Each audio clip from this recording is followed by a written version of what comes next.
한 가지 질문을 하면서 오늘 말씀을 시작하고자 합니다. 여러분, 뭐 너무 썰렁하다고 그렇게 생각하지 말아주시고요. 네, 걱정이 되네요, 왠지. 네. 여러분, 질문은 뭐냐 하면 붕어빵에는 붕어가 있을까요, 없을까요? 네, 뭐 손들어 보라고 굳이 안 해도 되겠죠? 네, 붕어빵에는 붕어가 없습니다. 혹시 모르고 계셨던 분들은 꼭 기억해 주셨으면 좋겠는데, 빵을 만들 때 그 모양만 빵의 모양만 붕어 형태로 만들 뿐이지 실제로 살아있는 붕어나 뭐 요리한 붕어를 그 안에 넣어서 빵을 만들지는 않죠. 만약에 여러분 실제로 살아있거나 또는 뭐 요리된 붕어를 넣어서 빵을 만드시면 여러분 드시겠습니까? 아마 다 안 먹을 것 같은데요. 그래서 이 붕어빵에는 붕어가 없어요. 그런데 이 아이러니하게도 이 말, 붕어빵에는 붕어가 없다, 이 당연한 이 말이 아이러니하게 정작 가장 중요한 게 빠졌다라고 할 때 우리가 흔히 이 표현을 쓰는 관용어구가 된 것 같아요. 중요한 게 딱 빠지면 붕어빵에 붕어가 없구만, 이런 식으로 저만 쓰는 것 같네요. 그런 말이 좀 있는 것 같습니다. 네. 그리고 오늘 우리가 읽은 이 말씀에서도 붕어빵에 붕어가 없는 상황이 발생했습니다. 그게 어떤 상황인지 좀 이해하려면 그 배경을 여러분들이 먼저 이해하셔야 돼서요. 배경을 좀 설명을 드리겠습니다. 여러분이 생각할 때 이스라엘이라는 이 나라가 가장 강성했을 때가 어느 왕 때라고 생각하십니까? 아마 대부분은 다윗이라고 생각을 하시겠지만, 그러나 의외로 다윗 왕이 아니라 그 다윗 왕의 아들이었던 솔로몬 왕 때 가장 이 이스라엘 나라가 강성했습니다. 마치 우리나라 역사에서 고구려 때 이 광개토대왕 때가 가장 영토도 넓고 강했다고 생각되지만 실제로는 그 아들인 장수왕 때가 최전성기였던 것과 마찬가지죠. 그렇게 이 솔로몬 왕이 다스릴 당시에 이스라엘은요, 당시 이 중동 국가 중에서도 최강대국이었습니다. 영토가 어마어마하게 넓은 것은 물론이고 군사력도 매우 강했을 뿐더러 동맹을 맺은 나라들도 정말 많았습니다. 그러다 보니 그 나라의 이 이 힘뿐만 아니라 재물도 많이 몰려들게 되어서 당시에 은과 금이 길거리에 굴러다니는 돌과 같이 많았다라는 표현이 있을 정도로 엄청난 국력을 자랑했습니다. 그런데 이 솔로몬이라는 왕은 이 어마어마한 이스라엘의 국력을 모조리 싹 다 모아가지고 어디에 쏟느냐? 바로 하나님의 성전을 건축하는 데 사용합니다. 하나님의 성전을 건축할 당시에 어느 정도로 준비가 되었었느냐? 그때 이 성전을 건축하기 위해서 동원된 일꾼의 수만 15만 명이 넘었다고 하고요. 그리고 이 성전 건축을 준비하기 위해서 미리 예비되었던 금이 3,000톤이 넘었다고 합니다. 그러니까 여러분, 그 규모가 정말 엄청나다는 걸 알 수가 있죠. 게다가 당대 최고의 건축 자재들을 다 긁어 모읍니다. 그리고 내노라 하는 건축 기술자들이 다 총동원됩니다. 그러니 성전이라는 것은 말 그대로 모든 것이 완벽하게 갖추어진 최고의 건축물이라고 할 수 있었지요. 그러나 이 완벽해 보이는 건물에 실은 가장 중요한 것이 빠져 있었습니다. 뭐냐? 하나님의 성전이라고 말은 했지만 정작 하나님은 이 건물에 계시지 않았던 거예요. 분명 그 성전이라는 그 건물 자체는 정말로 뛰어난 건축물입니다마는 이 건물은 실은 존재 의미 자체가 없는 것과 마찬가지인 거죠. 여러분 생각해 보세요. 왕궁에 왕이 없어요. 그러면 그 왕궁 건물이 아무리 으리으리하다 한들 그 건물이 무슨 의미가 있겠습니까? 그 나라가 주권이 있고 그 주권을 가진 왕이 실제로 존재해야지 그 왕궁이 비로소 의미가 있는 거죠. 아니, 사실은 이렇게 하나님의 성전을 짓겠다라는 이 거대한 프로젝트 자체가 애당초 말이 안 되는 이야기일 것 같습니다. 이 건물에 모시려고 하는 존재가 어떤 분입니까? 하늘과 땅과 바다와 그 가운데 모든 것을 다 지으신 전능하신 하나님입니다. 그 전능하신 하나님이 인간의 손으로 조약하게 만든, 우리 딴에는 최대한 열심히 만들었지만 조약하게 만든 그 건물에 들어가 계신다? 그건 애당초 가능한 얘기가 아니죠. 전능자이신 하나님을 어떻게 인간이 만든 건축물에 가둘 수 있겠습니까? 그런데 좀 신기한 것은 이 프로젝트를 시작한 이 솔로몬도 이 사실을 모르고 있었느냐? 아니에요. 잘 알고 있었다고 성경은 말합니다. 오늘 본문 역대하 6장 18절이 이렇게 이야기하고 있습니다. 같이 한 목소리로 읽어보겠습니다. 시작. 하나님이 참으로 사람과 함께 땅에 계시리이까 보소서 하늘과 하늘들의 하늘이라도 주를 용납하지 못하겠거든 하물며 내가 건축한 이 성전이오리이까. 아멘.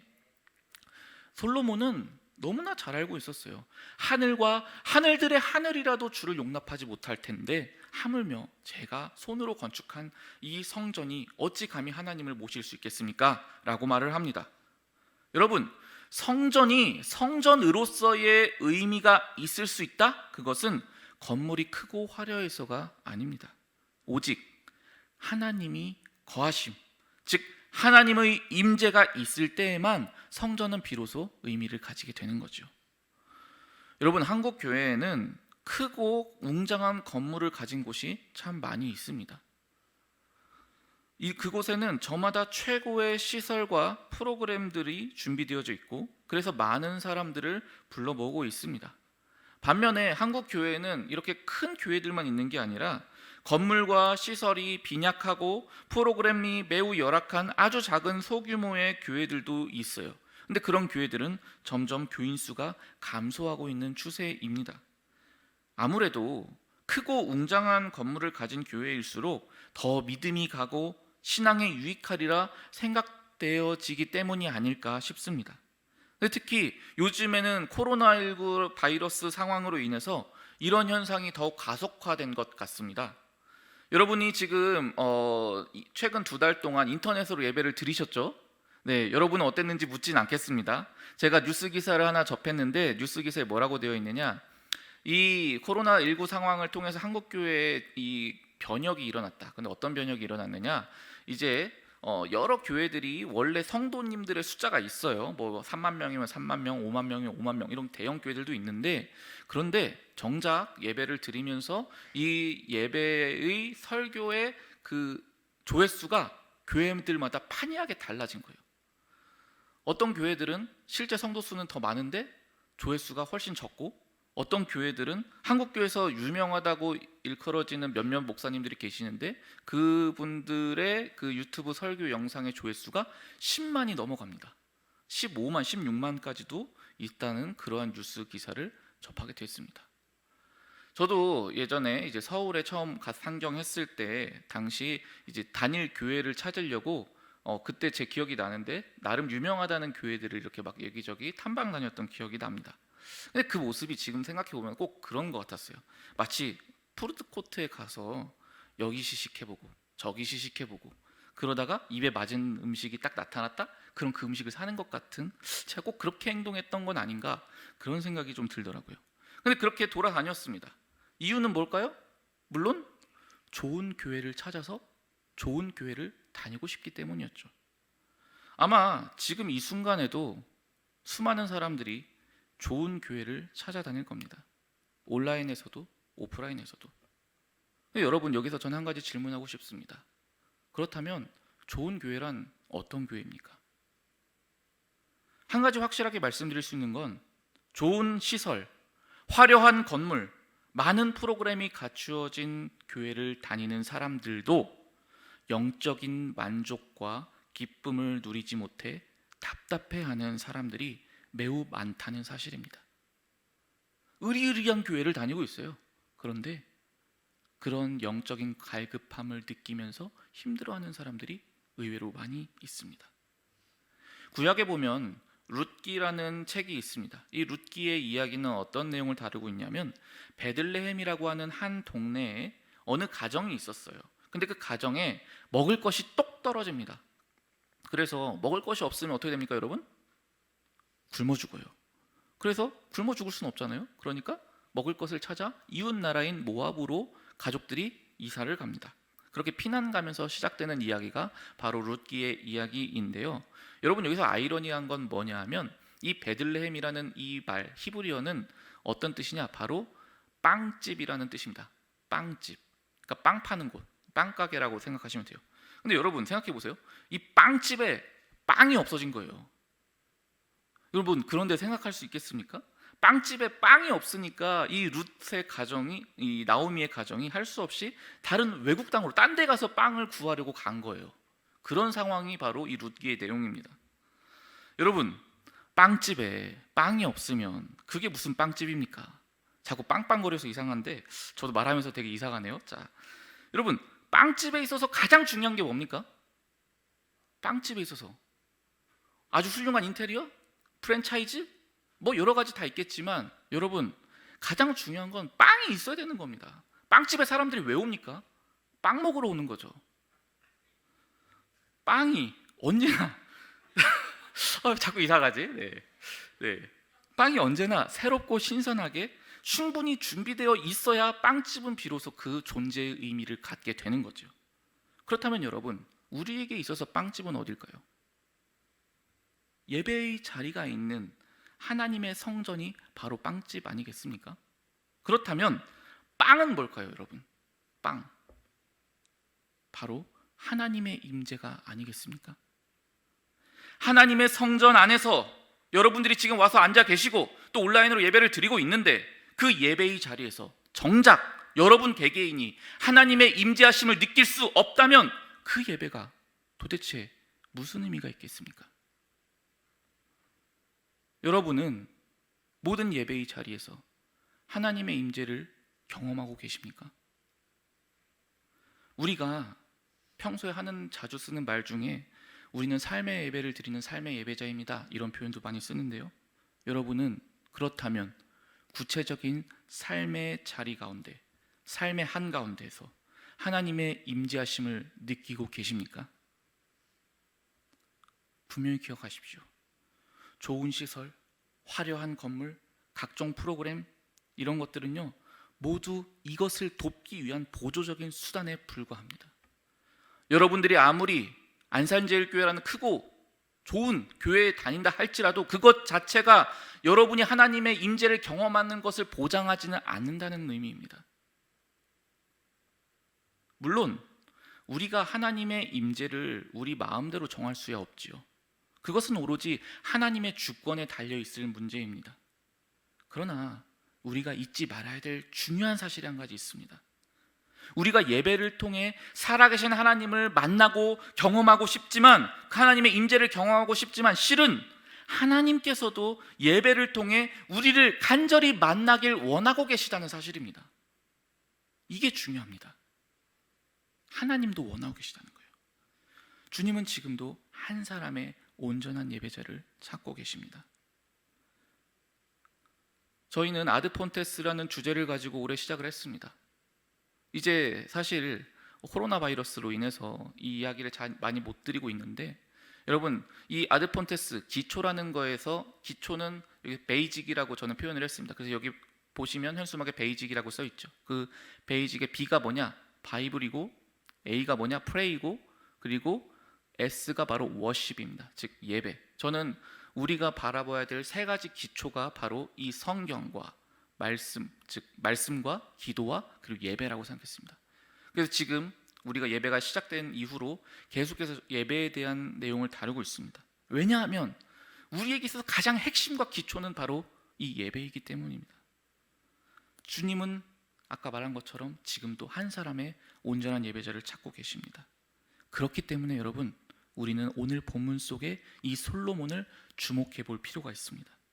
왜냐하면 그는 실제로 이 성전을 짓는 모든 전 과정을 통해서 살아계신 하나님의 임재를 그곳에서 경험한 사람이기 때문입니다. 어떻게 해서 솔로몬이 하나님을 경험할 수 있었는지, 솔로몬을 통해서 하나님의 임재를 기다리는 자는 어때해야 하는지를 같이 살펴보고자 합니다. 본문 속 솔로몬은 애초부터 하나님의 임재가 이 건물 안에서 불가능하다는 것을 너무나 잘 알고 있었던 사람이에요. 그런데 솔로몬은 포기하지 않았습니다. 포기하지 않고 건축을 진행한 후 하나님의 임재를 사모하면서 계속 기도합니다. 그러자 놀라운 일이 일어납니다.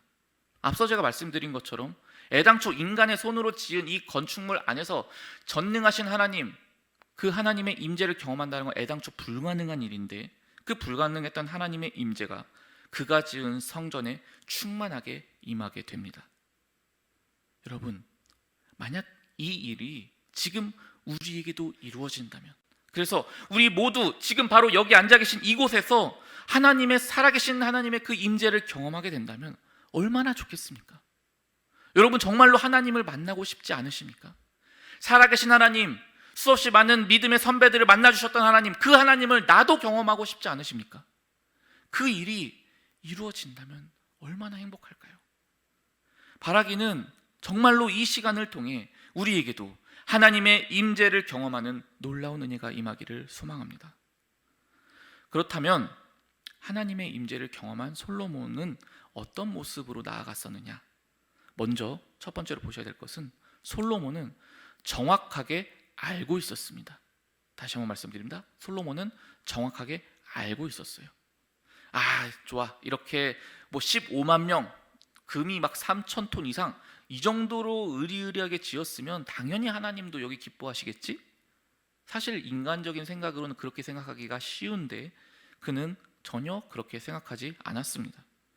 그는 하나님 앞에서 가장 중요한 것이 무엇인지, 어떤 것이 본질인지 정확하게 파악하고 있었습니다. 성전이 크고 웅장하다고 해서 그것이 곧 하나님의 임재를 보장한다? 그것이 아니라는 것을 솔로몬은 너무나 정확하게 알고 있었어요. 그래서 솔로몬은 무엇을 했느냐?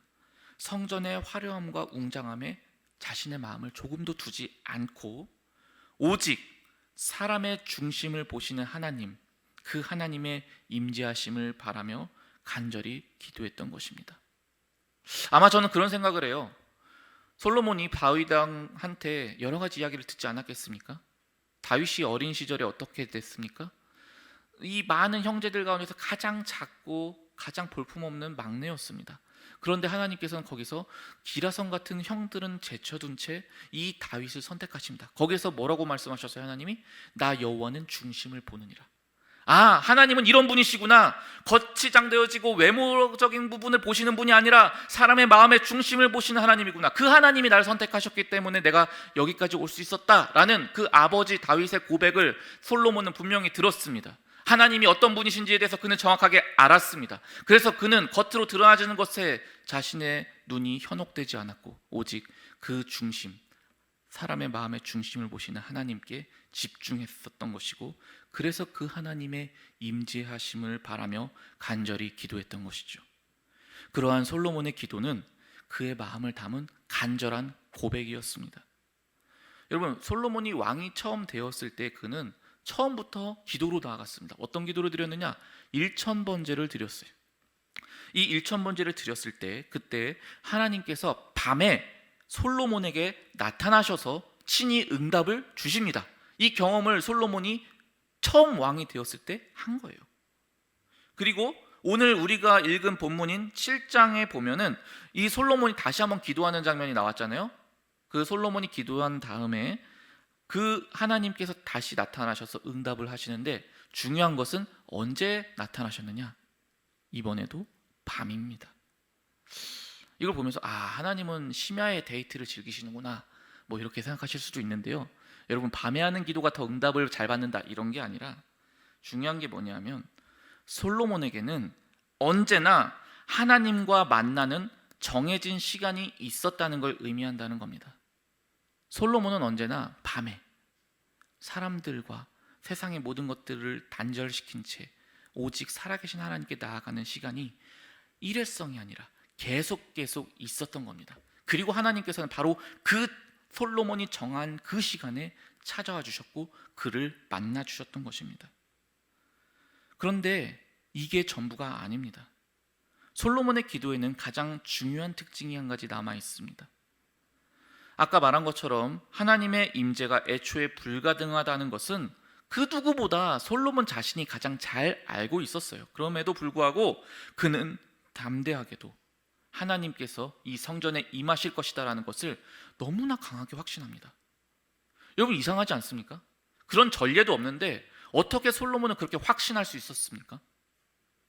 그 이유에 대해서 솔로몬은 하나님의 약속의 말씀이 있었기 때문이라고 말해줍니다.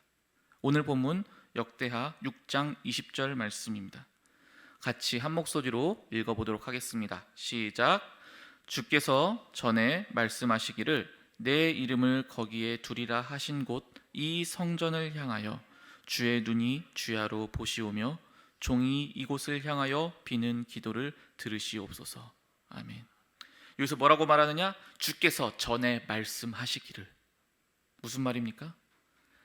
실은 이 성전을 건축하는 이야기는 솔로몬 때 처음 이루어진 얘기가 아니라 그 아버지였던 다윗 왕 때부터 하나님과의 이야기가 진행되었던 겁니다. 그런데 하나님께서는 그때 이미 다윗 왕을 통해서 약속을 하십니다. 내 이름을 거기에 두겠다. 언젠가 이루어질 그 성전에 내 이름을 거기에 두겠다라고 이미 주님께서 약속을 말씀으로 주셨던 겁니다. 그리고 솔로몬은 바로 하나님이 하신 이 약속의 말씀이 반드시 이루어질 것을, 하나님이 반드시 그 약속을 지키실 것을 확실하게 믿었던 겁니다. 그래서 솔로몬은 그 약속의 말씀이 분명히 있기 때문에 지금 온 백성들 앞에서도 담대하게 기도했던 거예요. 하나님, 이곳에 임하여 주시옵소서라고. 하나님의 이 약속의 말씀은 솔로몬에게 있어서 가장 확실한 기도의 근거가 되었다는 겁니다. 이 솔로몬의 기도에 대한 하나님의 응답은 어떻게 나타나느냐? 하나님의 임재로 나타납니다. 함께 역대하 7장 1절에서 3절 말씀을 같이 읽어보겠습니다. 화면을 보시면 나와 있습니다. 같이 한 목소리로 읽겠습니다. 시작. 솔로몬이 기도를 마침에 불이 하늘에서부터 내려와서 그 번제물과 제물들을 사르고 여호와의 영광이 그 성전에 가득하니 여호와의 영광이 여호와의 전에 가득함으로 제사장들이 여호와의 전으로 능히 들어가지 못하였고 이스라엘 모든 자손은 불이 내리는 것과 여호와의 영광이 성전 위에 있는 것을 보고 돌을 깐 땅에 엎드려 경배하며 여호와께 감사하여 이르되 선하시도다 그의 인자하심이 영원하도다 하니라. 아멘. 솔로몬이 그같이 하나님 앞에서 온전하게 하나님의 임재를 구하며 기도하자 하나님께서는 놀라운 영광과 권능으로 그곳에 실제로 현현하십니다. 그 하나님이 성전에 임재하시는 모습이 너무나 명확하게 모든 백성들의 눈앞에서 보여지자 모두들 그 하나님의 위엄 앞에서 어찌할 바 모르고 당황해하고 있습니다. 그런데 우리가 여기에서 분명하게 짚고 넘어가야 될 것이 하나 있습니다.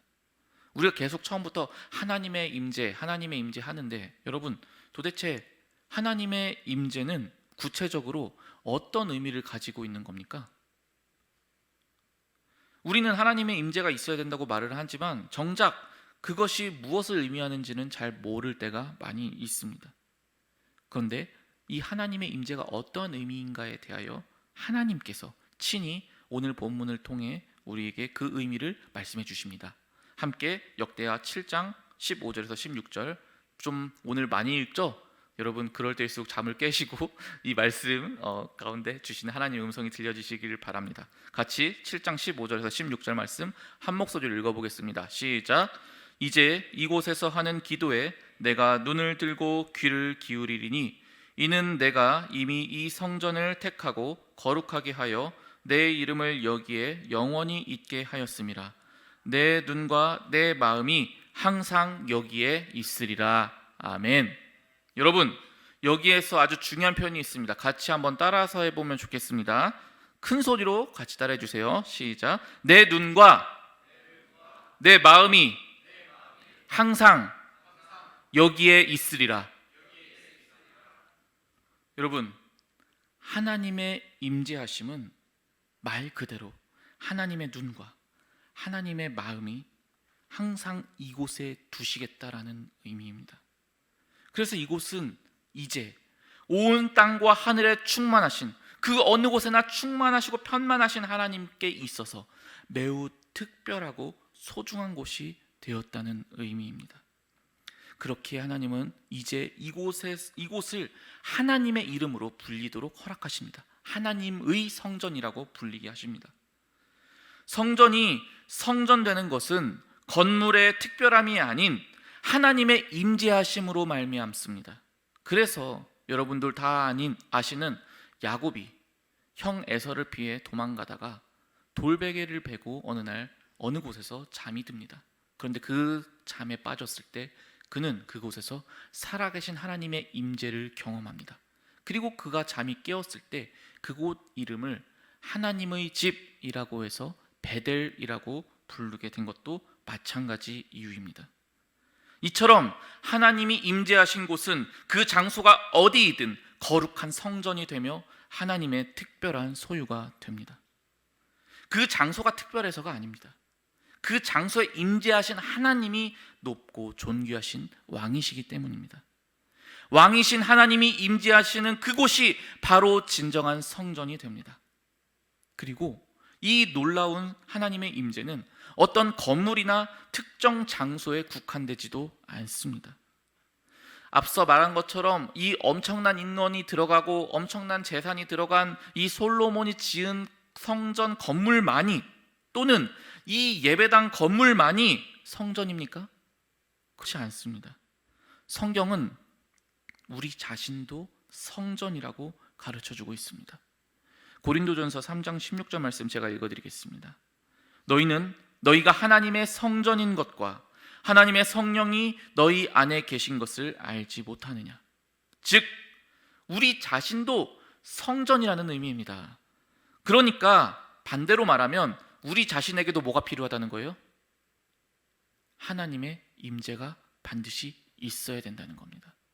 우리도 하나님의 성전이니까. 애초에 우리는 하나님의 임재하심이 있어야만 하는 존재로 지음받았습니다.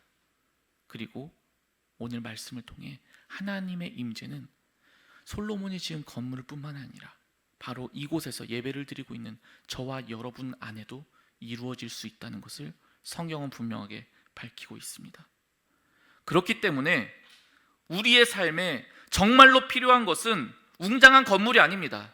사람들에게 칭찬받는 어떤 대형 특정한 교회 또는 특별한 프로그램, 그런 것들이 우리에게 중요한 게 아닙니다. 우리에게 있어서도 가장 중요한 것은 오직 하나님의 임재하심입니다. 앞서 솔로몬은 하나님의 임재하심을 기다리며 뭘 의지했다고 했느냐? 약속의 말씀을 의지하며 기도했다고 말씀드렸습니다. 그런데 여러분, 실은 우리에게도 동일한 약속의 말씀이 이미 주어져 있습니다. 요한복음 14장 16절에서 17절 말씀 같이 한 목소리로 읽어보겠습니다. 시작. 내가 아버지께 구하겠으니 그가 또 다른 보혜사를 너희에게 주사 영원토록 너희와 함께 있게 하리니 그는 진리의 영이라. 세상은 능히 그를 받지 못하나니 이는 그를 보지도 못하고 알지도 못함이라. 그러나 너희는 그를 아나니 그는 너희와 함께 거하시며 또 너희 속에 계시겠음이라. 아멘. 사랑하는 여러분, 주님께서 친히 약속하셨습니다. 거룩하신 하나님의 영 그 자체께서 친히 우리의 마음의 성전에 함께 거하겠다라고 약속해 주셨습니다. 마치 솔로몬에게 내가 너가 지을 그 성전에 임할 것이다 라고 약속하신 것처럼 우리에게도 하나님께서는 약속해 주신 겁니다. 그러므로 우리가 하나님께서 계속해서 나의 마음에 내 삶 속에 임재하여 달라고 우리가 기도하며 나아갈 때 하나님은 반드시 그 기도를 신실하게 응답해 주실 것입니다. 우리는 그때 하나님의 특별한 소유가 되는 경험을 누리며 그 하나님의 임재를 일회성이 아니라 매일 매 순간 여러분이 살아 숨쉬는 모든 날 동안에 이곳에서 예배드리는 이 순간은 끝나는 것이 아니라 내일 월요일이 되어서 여러분이 출근하고 학교를 공부를 할 때 그 모든 순간에조차 함께 하시는 하나님의 임재를 체험적으로 경험할 수 있게 된다는 말입니다. 여기서 반드시 기억해야 할 것은 우리의 기도는 우리의 신념, 그래 하나님을 만나야겠어, 이런 우리의 신념이 기초가 되는 게 아니라는 겁니다.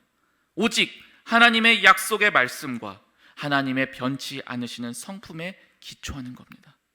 그것을 믿고 그 확신 속에서 하나님께 하나님의 임재를 구하며 기도하는 겁니다. 그럴 때 우리의 기도는 강한 힘을 가지게 됩니다. 또한 이것은 결코 일회성으로 끝나서는 안 되죠. 여러분, 오늘 설교 주제가 이거니까 그래, 오늘은 열심히 한번 하나님의 임재를 위해서 기도하고 다음에 또 다른 걸 기도해야지, 이게 아닙니다. 앞서 말씀드린 것처럼 여러분, 빵집에는 뭐가 있어야 된다고요? 빵이 있어야 됩니다.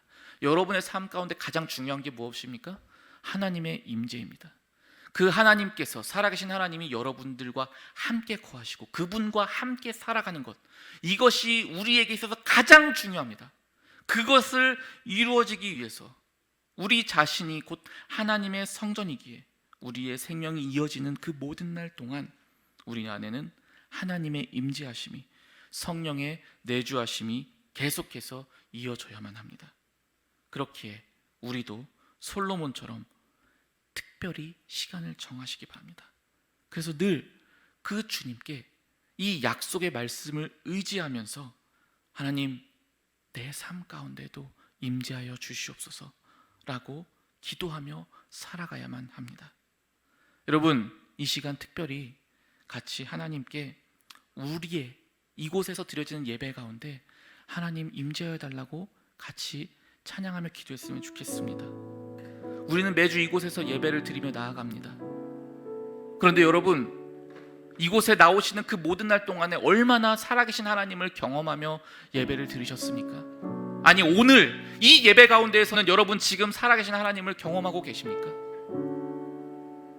저는 바라기는 한 사람도 그냥 거저 왔다가 거저 돌아가는 이가 없었으면 좋겠습니다. 단 한 명이라도 이곳에서 앞서 우리가 찬양한 것처럼 우리의 모든 상황을 아시며 우리의 모든 아픔을 공감해 주시는 그 하나님의 임재를 경험하고 그 하나님의 손을 붙잡고 여러분의 일상의 삶에서 승리하며 살아가는 놀라운 삶의 변화가 이루어질 수 있기를 소망합니다. 우리 시간 같이 그 하나님의 임재를 구하며 찬양하며 주님 앞에 기도로